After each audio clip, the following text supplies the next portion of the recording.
Hey there, it's Jared the PE Geek here, and in this video I'm going to be sharing with you a bit of a tour of the brand new Easy Rubric app and how you can use it to create rubrics or import rubrics that you already have, or and then take those rubrics and assess your students very quickly using the app's intuitive design. And this app is something I'm really excited to get out into the world, and it's currently in beta, so if you would like to test it out, you can click the link on or around this post and it will set you up and send it over. Now, it's only available for iPad at this point in time, so you'll need an iPad to test it.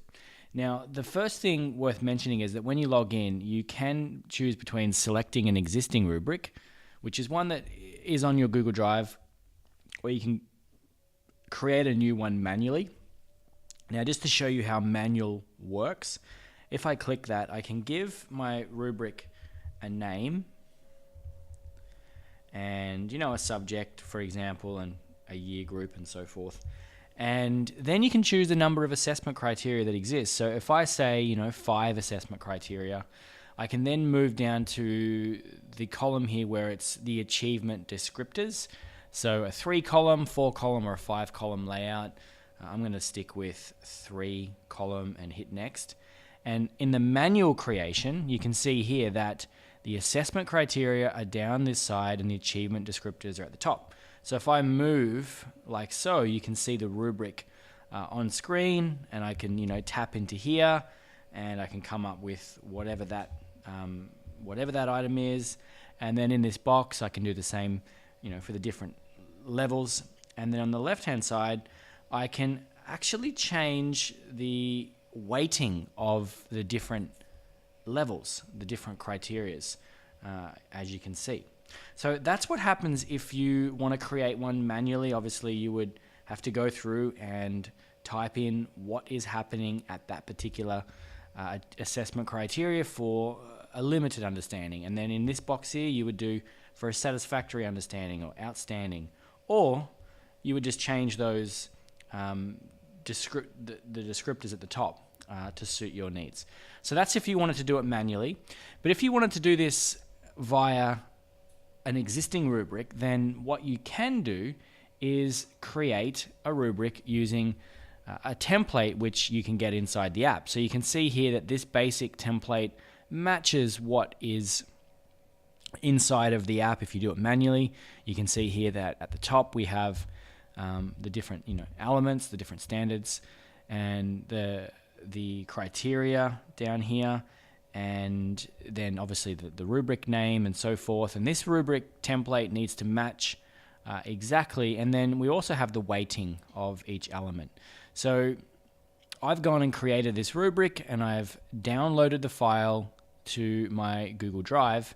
I'm just going to show you the process of bringing that in to the app. So this time I would hit select an existing rubric, and in the top right I would click Google Drive and sign in, and I would continue the process to sign in to my account using Google Drive. I'm just going to quickly select that option now and allow, and it'll bring up a list of all the files that can be imported. They have to be XLS files. So at the moment I've got one, which is a rubric for badminton, and that's now been imported.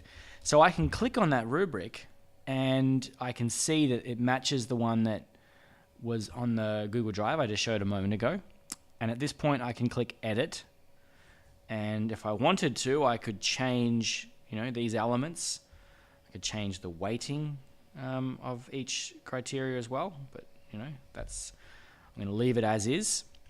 So the rubric has been added and it's all looking good. So what I can now do is I can import a class list if I so desire from Google Drive, and it's just a list of names in a spreadsheet, or I can create a new class manually. So I'm just going to do that for now. I'm going to call it Year 9 PE. Whoops. I might just call it PE. Year 9 and semester 2, And in this box, I'm just going to put myself. Now remember, you can import your lists. You don't have to do it manually. I am just doing it manually for now. And may as well put my daughter in. She's probably not going to be assessed because she's only 8 months. But you see the idea. You can add in your group of people, and then you can hit save, give it a name. And now we're ready to assess. So we go to the assess class option, and we have the choice to import, use a rubric and so forth that we've already added. And we click the rubric, we click the class list, and we hit next. And what we see now is the assessment screen where you actually work your way through the different criteria and judge them based on what it is that they're doing. So you can see here the student name. Now if I needed to navigate through to students faster, I click student list and I could find those. I could go straight to Sienna, or I could go back to myself. And you can see here the different criteria. So outstanding, if I was to get outstanding for tactical play for myself, I would need to move the opponent so that they are not able to return the shuttle or have to play a defensive or weak shot. So if I thought that the student, was demonstrating that, then I could tap that box and it automatically, moves them up to 90. Or I could move it right up to 100 for that particular criteria, or anywhere by sliding the sliders or pressing the little boxes to get an approximation of that point in time. And you can see here, as I move it around, the total score changes and the criteria score changes. So I'm going to keep myself at 70 for achieving, that I was able to demonstrate that. And I move on to the next criteria. I'm going to put satisfactory for defensive skills. I'm going to say satisfactory as well. And movement of the shuttle, I'm also going to say satisfactory. And then I could leave a comment here in the box and move on to the next student and complete the same task. And then when I'm done, I can hit save, give it a name, and I've now got a report that shows my results, my total, and my comment. And from here, I can email it to myself or save it back to Google Drive. So that is the Easy Rubric app, which is currently in beta. You can test it out. Still not ready for release, but it's very close. We really look forward to providing people with a very simple way to assess using the mobile devices that they already have.